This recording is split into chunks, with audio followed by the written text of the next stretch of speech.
ሰላም ጤና ይስጥልኝ ውድና የተከበራችሁ የዩቲዩብ ቻናል ቤተሰቦቼ እንደምን አላችሁ? በያላችሁበት ሰላማችሁ ብዝት ይበል እያልን የዕለቱን ዜና ወደ እናንተ ማቅረብ እንጀምራለን። የዩቲዩብ ቻናሉን ሰብስክራይብ እንዲሁም ቪዲዮውን ደግሞ ላይክ በማድረግ ወዳጅነታችሁን ታሳዩኝ ዘንድ በአክብሮት እንጠይቃለን። በቅድሚያም በአሜሪካ የመንግስት መስሪያ ቤቶች በመዘጋታቸው በርካቶች ከስራ እንደሚሰናበቱ ዋይት ሃውስ ማስታወቁ ተሰምቷል። ኤሎን መስክ የዓለም የመጀመሪያው ግማሽ ትሪሊየነር መሆኑም ተሰምቷል። በዝርዝር እንመለከታቸዋለን። በአሜሪካ የመንግስት መስሪያ ቤቶች በመዘጋታቸው በርካቶች ከስራ እንደሚሰናበቱ ዋይት ሃውስ አስታወቀ። በአሜሪካ ዓመታዊ የመንግስት በጀት አለመጽደቁን ተከትሎ በቀጣዮቹ 2 ቀናት ውስጥ በርካታ የፌዴራል ሰራተኞችን ከስራ እንዲሰናበቱ ማድረግ እንደሚጀምር ዋይት ሃውስ አስታውቋል። ኮንግረስ ውስጥ የሚገኙ ሪፐብሊካኖችና ዲሞክራቶች እስከ ረቡዕ ሌሊት ድረስ በአገሪቱ ዓመታዊ በጀት ላይ ሳይስማሙ በመቅረታቸው የተነሳ የመንግስት መስሪያ ቤቶች ስራ ማቆም ጀምረዋል። በሁለቱም ወገኖች ያሉ የኮንግረስ አባላት ሀገሪቱ ከ7 ዓመት በኋላ ለመጀመሪያ ጊዜ እዚህ ሁኔታ ውስጥ ለመግባቷ አንዳቸው ሌላኛቸውን ይወነጅላሉ። ሪፐብሊካኖቹም ሆነ ዲሞክራቶች እስካሁን ድረስ አቋማቸውን የመቀየር አዝማሚያ አላሳዩም። በበጀት አለመጽደቅ ምክንያት የወጣውን የመንግስት አገልግሎቶች መቋረጥ ለማስቆም በሚል ሲካሄድ የነበረው የድምፅ መስጠት ሂደት በተጀመረ በሰዓታት ውስጥ እንዲቆም ተደርጓል። ይህንን ተከትሎም የመንግስት መስሪያ ቤቶች ወደ ስራ የሚመለሱበት ጊዜ ሊራዘም እንደሚችል የተሰጋ ሲሆን በመቶ ሺዎች የሚቆጠሩ ሰራተኞችም የመባረር ስጋት ውስጥ ወድቀዋል። ሁኔታው የአገሪቱን ኢኮኖሚ በቢሊዮን የሚቆጠር ዶላር ኪሳራ ውስጥ እንደሚከትም ተፈርቷል። የአሜሪካ መንግስት መስሪያ ቤቶች ቢዘጉም እንደ ድንበር ጥበቃና ወታደሮች ያሉ ወሳኝ ሰራተኞች ለጊዜው ያለ ክፍያ ስራቸውን ያከናውናሉ። ወሳኝ ያልሆኑ ተብለው የሚመደቡ ሰራተኞች ደግሞ ያለ ክፍያ እረፍት እንዲወጡ ይደረጋል። ከዚህ ቀደም በነበረው አሰራር በዚህ መልኩ እረፍት የወጡ ሰራተኞች ወደ ስራ ሲመለሱ ያለ ስራ ያሳለፏቸው ቀናት ክፍያ ይፈጸምላቸዋል። ተንታኞቹ የዘንድሮ የመንግስት መስሪያ ቤቶች መዘጋት በአውሮፓውያኑ 2018 ከነበረው የባሰ ሊሆን እንደሚችል እየተናገሩ ነው። ከፌዴራል መንግስት ሰራተኞች ውስጥ 40 በመቶ ወይም 750 ሺህ ገደማ የሚሆኑት በጊዜያዊነት እረፍት እንዲወጡ እንደሚደረግም ተጠቁሟል። የአሜሪካ ምክትል ፕሬዝዳንት ጄዲ ቫንስ ከፕሬስ ሴክሬታሪዋ ካሮላይን ሌቪት ጋር በመሆን ረቡዕ ዕለት በዋይት ሃውስ ለጋዜጠኞች በሰጡት መግለጫ የፖለቲካ ጨዋታ ውስጥ ገብተዋል ያሏቸውን ዲሞክራቶች ወቅሰዋል። ይህ ጉዳይ በአሜሪካ ሕዝብ ላይ ስለሚያመጣው ጉዳት ተጨንቀው ከሆነ መጨነቅም አለባቸው። ማድረግ ያለባቸው መንግስቱን መልሶ ስራ ማስጀመር እንጂ ምላሽ የምንሰጥበትን መንገድ ላይ ቅሬታ ማቅረብ አይደለም ብለዋል። ሌቪት በበኩላቸው በ2 ቀናት ውስጥ ሰራተኞችን ማሰናበት እንደሚጀመር ገልጸዋል። የዋይት ሃውስ ፕሬስ ሴክሬታሪዋ አንዳንዴ ማድረግ የማትፈልጋቸውን ነገሮች ማድረግ አለብህ በማለት ተናግረዋል። በዚህ ሁኔታ ውስጥ የከተቱን ዲሞክራቶች ናቸው ሲሉም ተደምጠዋል። ሁለቱ ባለስልጣናት ያሰሙት ወቀሳ እርስ በእርስ እየተካሰሱ ላሉት ሁለቱ ፓርቲዎች አዲስ አይደለም። ከዚህ አስቀድሞ በሴኔት የዲሞክራቶች መሪ የሆኑት ቼክ ሹመር ሪፐብሊካኖች ዲሞክራቶች በጉልበት የበጀት እቅዱን እንዲቀበሉ በማድረግ እየሞከሩ ነው በማለት ከሰው ነበር። ዲሞክራቶች በበጀት እቅዱ ላይ ከመስማማታቸው በፊት የጤና አገልግሎት ፕሮግራሞች ገንዘብ እንደሚመደብለት ማረጋገጫ ማግኘት ይፈልጋሉ። የሪፐብሊካኖች እቅድ ደግሞ የአጭር ጊዜ በጀት ማቅረብ፣ መስሪያ ቤቶች ከዚህ ቀደም ያገኙት የነበረውን ገንዘብ እያስመደቡ እስከ ህዳር አጋማሽ ድረስ የመንግስታት አገልግሎት እንዳይቆም ማድረግ ነው። ዲሞክራቶች በበኩላቸው የመንግስት አገልግሎት እንዲቆም ያደረጉት ዝቅተኛ ገቢ ያላቸው አሜሪካውያንን የሚጠቀሙበት የጤና አገልግሎት የሚቀጥልበት መንገድ ላይ ለመደራደር እንደሆነ ገልጸዋል። በዚህ ጉዳይ ላይ ከሪፐብሊካኖች ጋር ያደረጉት ድርድር ግን እስካሁን ውጤት አለማምጣቱን ተናግረዋል። ሪፐብሊካኖች በኮንግረስ ውስጥ አብዛኛውን ቁጥር ቢይዙም የበጀት እቅዱን ለማጽደቅ የሚያስችላቸው 60 ድምጽ የላቸውም። ሪፐብሊካኖቹ ቅድሚያ ሊሰጠው የሚገባቸው መንግስት መስሪያ ቤቶችን መክፈት እንጂ የጤና አገልግሎት ጉዳይ አይደለም በማለት ይሟገታሉ። በሌላ ዜና ኤሎን መስክ የዓለም የመጀመሪያው ግማሽ ትሪሊየነር መሆኑ ተሰምቷል። አንጡራ ሀብቱን ከ500 ቢሊዮን ዶላር በላይ በመሆን የመጀመሪያው ሰው ነው። የመስክ የኤሌክትሪክ መኪና አምራች ድርጅት ተስላ እንዲሁም ሌሎችም ተቋሞች በያዝነው ዓመት ትርፋማነታቸው ጨምሯል። ትናንት መስከረም 21 2018 ዓ.ም የመስክ ሀብት 500.1 ቢሊዮን ደርሷል። የፎርብስ የቢሊዮነሮች ዝርዝር እንደሚያሳየው አምና የመስክ ሀብት 499 ቢሊዮን ዶላር ነበር። ባለፉት ጥቂት ወራት የመስክ አዲስ የሰው ሰራሽ አስተውሎት ተቋም ኤክስኤአይዲ፣ ሮኬት አምራች ድርጅቱ ስፔስ ኤክስ እንዲሁም ተስላ ገበያቸው ከመቼም በላይ መናሩ ተገልጿል። መስክ ግማሽ ትሪሊየነር የሆነው በቴክኖሎጂው ዘርፍ የሚፎካከሩትን ባለሀብቶች በመብለጥ ነው።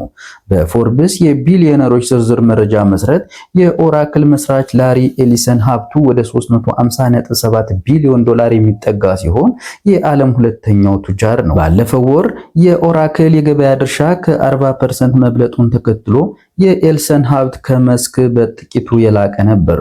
ኦራክል የገበያ ድርሻው ከፍ ያለው አዲስ የክላውድ አሰራር በመዘርጋቱና የሰው ሰራሽ አስተውሎት አቅርቦት ስምምነቶችን በመፈረሙ ነው። መስክ በተስላው ያለው ድርሻ 12% ሲሆን በያዝነው ዓመት የድርሻው መጠን መጨመሩ ተዘግቧል። ኤሎን መስክ ከፖለቲካው ይልቅ ለተስላ ትኩረት መስጠት መጀመሩን ተከትሎ ኢንቨስተሮች በድርጅቱ ያላቸው እምነት ከፍ በማለቱ ትርፋማነቱም ጨምሯል። የፕሬዝዳንት ዶናልድ ትራምፕ ወጪ ቆጣቢ ተቋም ውስጥ መስክ ይጫወት የነበረው ሚና ሲያስተቸው ቆይቷል። የኤክስ ባለቤት የሆነው መስክ ከስደተኞች ጉዳይ ጋር በተያያዘ ባንጸባረቀው አቋም ውዝግብ መነሳቱ አይዘነጋም። መስክ ጾታና ዘርን መሰረት ያደረገ መድሎ ለመግታት የተዘረጋውን የእኩልነት መርሃ ግብር ወይም ዲኢአይ መቃወሙም ሌላ የውዝግብ መነሻ ነው። ከፖለቲካ ራሱን ማግለሉን የገለጸው መስክ ትኩረቱን ወደ ተስላ ማድረጉን የኩባንያው የቦርድ ኃላፊ ሮቢን ደንሆልም ተናግረዋል። በቀጣይ 10 ዓመታት መስክ እቅዱን ካሳካ ከ1 ትሪሊዮን ዶላር በላይ እንደሚያገኝ የተስላ ቦርድ ጠቁሟል። መስክ ውጥኑን ከግብ ለማድረስ 1 ሚሊዮን ሮቦቶች እና 12 ሚሊዮን የኤሌክትሪክ መኪኖች መሸጥ ይጠበቅበታል። ባለፈው ወር 1 ቢሊዮን ዶላር የሚያወጣ የተስላ ድርሻ መግዛቱን ይፋ አድርጓል።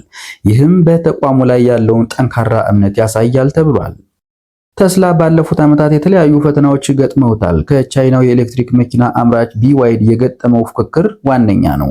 ድርጅቱ ወደ ሰው ሰራሽ አስተውሎት እና ሮቦቲክስ ዘርፍ ለመግባት በሂደት ላይ ይገኛል።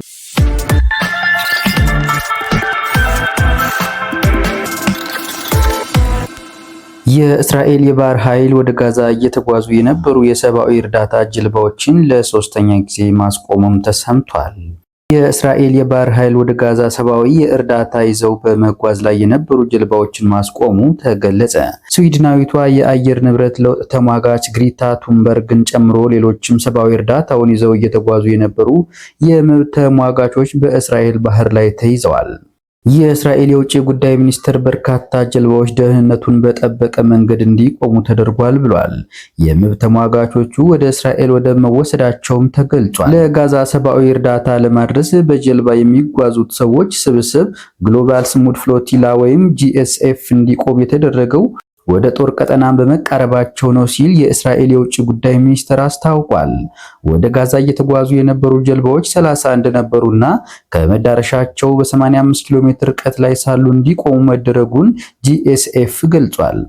ህገወጥ ነው፣ እኛን ለመከላከል የተደረገ ሳይሆን ተስፋ መቁረጣቸውን የሚያሳይ ነው በማለት ተቃውሟቸውን ገልጸዋል።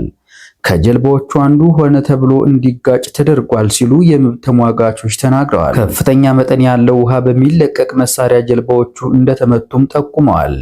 GSF በማህበራዊ ሚዲያው ባወጣው መግለጫ ግዛቱን የሚያስፋፋው ኃይል የጋዛ ህዝብ እንዲራብና ለብቻው እንዲነጠል ለማድረግ ብዙ ርቀት እንደሚጓዝ ማሳያ ነው ብሏል። ጨምረውም ንጹሃንን ዜጎች ሰብአዊ እርዳታ ለማድረስ ሲሞክሩ ጥቃት ይሰነዝራሉ። ይህንን የሚያደርጉት ደግሞ ሰብአዊ እርዳታ ከደረሰ ጋዛ ላይ የጣሉት ከበባ ስለሚከሽፍባቸው ነው ብለዋል። የእስራኤል የውጭ ጉዳይ ሚኒስትር ጀልባዎቹ የባህር ላይ ጉዞን የሚከለክል ህግ ጥሰዋል ብሏል። ክልከላው የተጣለው ጋዛን በሚያዋስነው የባህር ክፍል ላይ ነው ተብሏል። ሆኖም ግን ጀልባዎቹ በዚህ ክልል ውስጥ ስለመግባታቸው ግልጽ አይደለም። ጀልባዎቹ በቁጥጥር ስር ሲውሉ የሚያሳይ ተንቀሳቃሽ ምስል የተለቀቀ ሲሆን ስዊድናዊቷ የአየር ንብረት ለውጥ ተሟጋች ግሬታ ቱንበርግ ጀልባ ላይ ተቀምጣ ትታያለች። የእስራኤል ወታደሮች ጃኬትና ውሃ ሲያቀብሏትም ይታያል። የእስራኤል መንግስት GSF ወደ ጋዛ ሰብአዊ እርዳታ ለማስገባት የሚደረገውን ጥረት ትንኮሳ ሲል በመጥራት ግሬታና ጓደኞቿ ደህና ናቸው ብሏል። ዘአልማ የተባለችዋን ዋነኛ ጀልባ ጨምሮ ዘሱሪየስ እና ዘአዳራ የተባሉ የሰብአዊ እርዳታ ጀልባዎችን የእስራኤል ባህር ኃይል በቁጥጥር ስር አውሏል። ጂኤስኤፍ የእስራኤል ጦር ሆን ብሎ የመርከብ መገናኛ መስመሮች ላይ ጉዳት አድርሷል። የአደጋ ጊዜ ጥሪ ማስተላለፊያ መሳሪያው የሚያስተላልፈውን መልእክት አግዷል። የጀልባዎቹን ጉዞ የሚያሳይ የቀጥታ ስርጭትን አቋርጧል ብሏል። ጀልባዎቹ ዛሬ ጋዛ ይደርሳሉ ተብሎ ይጠበቅ ነበር። የጀልባዎቹን መያዝ የሚቃወሙ እንቅስቃሴዎች በግሪክ፣ በጣሊያን፣ በጀርመን፣ በቱኒዚያ እና በቱርክ ተጀምረዋል። ጀልባዎቹ መያዛቸውን እንዲሁም መብታቸው መጣሱን በመቃወም የጣሊያን ሰራተኞች ማህበራት የስራ ማቆም አድማ ጠርተዋል።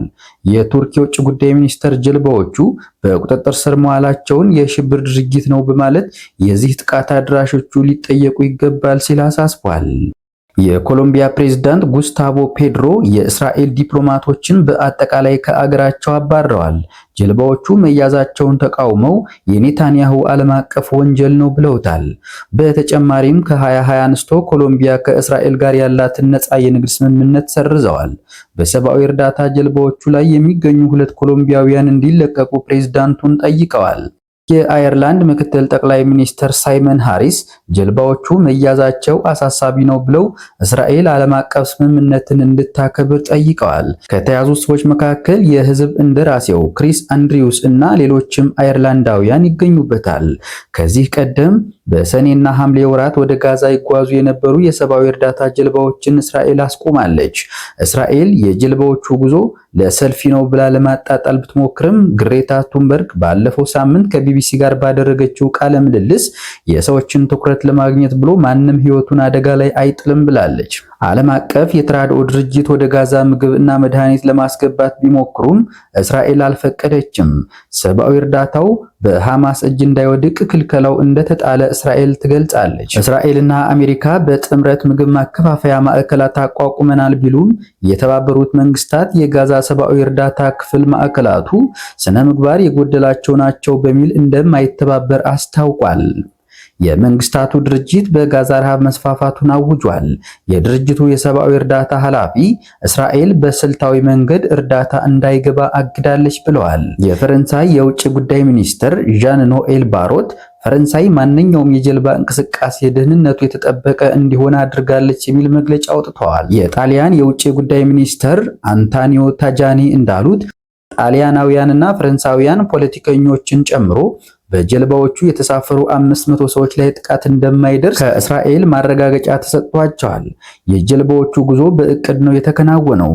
በእስራኤል ወታደሮች ጥቃት እንደማይፈጸም ማረጋገጫ ተሰጥቶኛል ብለዋል። እስራኤል በጋዛ ላይ የምታደርሰውን ጥቃት አጠናክራ ቀጥላለች። በአሜሪካና በእስራኤል የተረቀቀውን አዲስ የሰላም እቅድ በተመለከተ ከሐማስ ይፋዊ ምላሽ እየተጠበቀ ይገኛል። የቱርክና የአረብ ሀገራት አሸማጋዮች ሐማስ እቅዱን እንዲቀበል ጫና እያደረጉ መሆኑም ተሰምቷል። ከፍተኛ የሐማስ አመራር እንደሚሉት ግን እቅዱ ውድቅ የሚደረግበት እድል ሰፊ ነው። የእስራኤል መከላከያ ሚኒስትር እስራኤል ከርትዝ በመቶ ሺዎች የሚቆጠሩ የጋዛ ነዋሪዎች ወደ ደቡባዊ ጋዛ እንዲሄዱ የመጨረሻ ማስጠንቀቂያ ሰጥተዋል። በጋዛ የሚቀሩት ሰዎች ሽብርተኞች እና የሽብር ደጋፊ ናቸው ብለዋል። ዓለም አቀፍ የቀይ መስቀል ማህበር እንዳለው የጋዛ ነዋሪዎች በጋዛ ቢቆዩም ይሁን ጋዛን ለቀው ቢወጡ ከለላ ሊደረግላቸው እንደሚገባ ዓለም አቀፍ ሰብአዊ ስምምነት ያስገድዳል። አድማጮች ለሰዓቱ የነበረን ዜናን ወደ እናንተ ያደረስነው ይህንን ነበረ። በሌላ ወቅታዊና ታማኝ መረጃዎች ወደ እናንተ እስክንደርስ ድረስ ሰናይ ጊዜ ተመኘን።